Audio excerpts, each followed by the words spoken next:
नमस्कार विद्यार्थी मित्रांनो, आपण 10वीचा सायन्स पार्ट फर्स्ट ग्रॅव्हिटेशन याविषयी आपण माहिती घेत आहोत।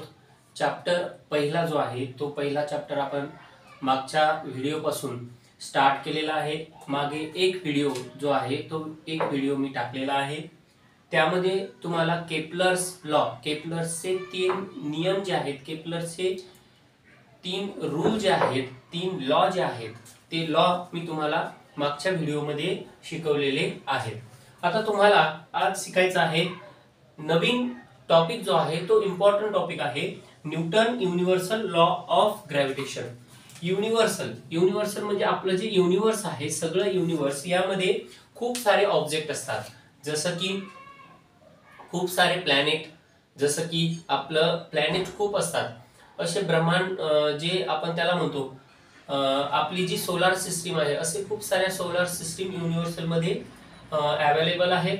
आपण आपल्या सोलार सिस्टीमचा काय करूयात, अभ्यास करूयात। याच्यामध्ये खूप सारे प्लॅनेट भोवती फिरणारे सॅटेलाइट्स, त्याच्यामध्ये 2 प्रकारचे सॅटेलाइट्स येतात, एक येतात मॅनमेड आणि दुसरे येतात नैसर्गिक सॅटेलाइट। पृथ्वीला नैसर्गिक सॅटेलाइट जो आहे तो लाभलेला आहे, त्याला काय म्हणतात, मून जो आहे हा नॅचरल सॅटेलाइट आहे। तर Newton's universal law of gravitation हे जे न्यूटनचे जे लॉ आहेत ग्रॅव्हिटेशन विषयीच, युनिव्हर्स म्हणजे युनिव्हर्स जो आहे, आपला सर्व युनिव्हर्स आहे, या युनिव्हर्स मध्ये या ग्रॅव्हिटीचा काही उपयोग होतो का, तर या ग्रॅव्हिटीनुसार जे आपले प्लॅनेट आहेत ते प्लॅनेट फिरतात का, आणि ही जी ग्रॅव्हिटी आहे ही ग्रॅव्हिटी या प्लॅनेटवर किंवा या सॅटेलाइटवर अप्लाय होते का, तर याविषयी आपल्याला या चॅप्टर मध्ये बघायचं आहे।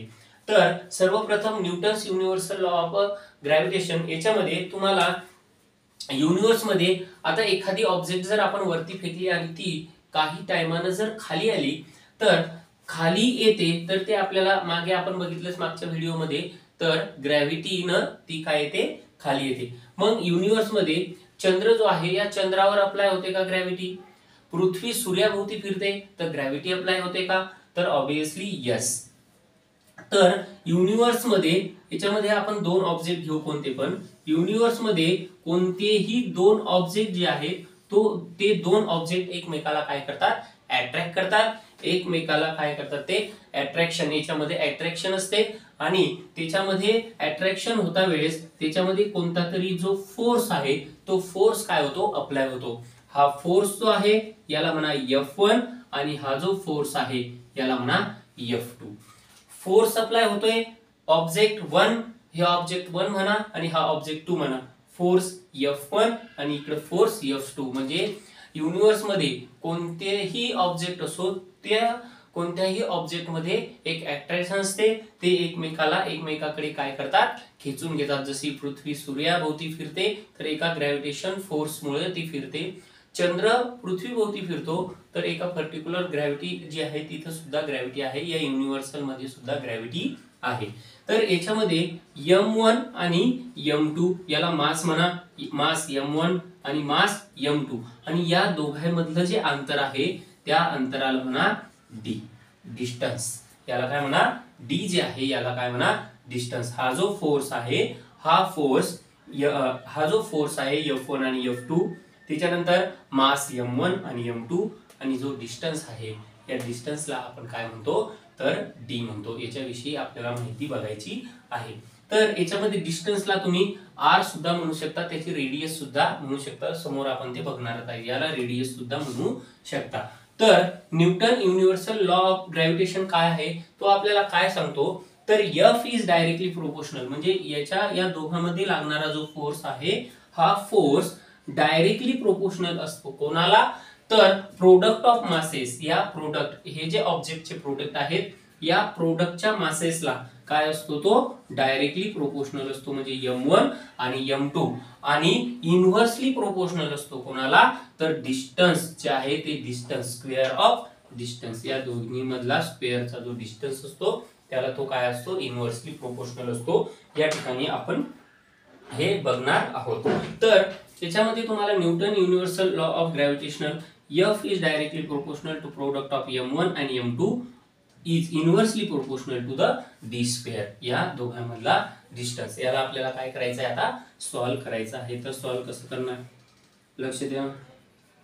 याच्यामध्ये तुम्हाला आधी माहित होतं की एफ ज्यावेळेस तिथं चिन्ह असतं डायरेक्टली प्रोपोर्शनलचं, ज्यावेळेस आपण डायरेक्टली प्रोपोर्शनलचं साईन काढून टाकत असतो त्यावेळेस काढून टाकायचं असते, त्यावेळेस कोणत्या तरी कॉन्स्टंटनं आपल्याला काय करावं लागतंय, मल्टिप्लाय करावं लागते. तर F is equal to GM1 M2 upon इथं काय आहे डी स्क्वेअर. आणि याच्यामध्ये तुम्ही हे जे आहे हे मल्टिप्लिकेशन मध्ये आहे, तर तुम्ही असं सुद्धा लिहू शकता F is equal to GM1 M2 upon D चा स्क्वेअर, असं सुद्धा या ठिकाणी लिहू शकता. आणि हे जे आहे हे काय आहे, हे जे तुम्हाला दिलेलं आहे हेच काय आहे, तर Newton universal law of gravitation च आहे. याच्यामध्ये जी ची व्हॅल्यू लिहून घ्या. जी ची व्हॅल्यू तुम्हाला दिलेली आहे 6.6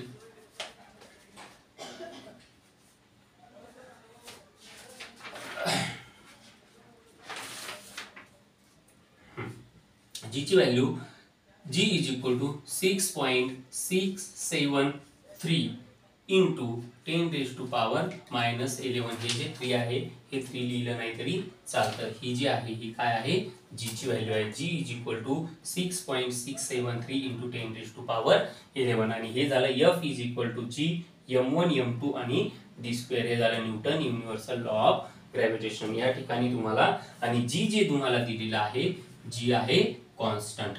हे जे जी आहे हे जी काय आहे, कॉन्स्टंट.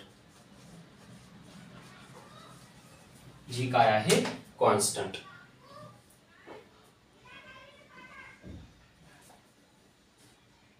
हे तुम्ही जे आहे लिहून घेऊ शकता. याच्यामध्ये तुम्हाला एक महत्वाचं दिलेलं आहे, तर युनिफॉर्म सर्क्युलर मोशन. आपण पुढचा टॉपिक जो आहे तो थोडं डेरिवेशन त्याचं जे डेरिवेशन आहे ते लॉंग आहे.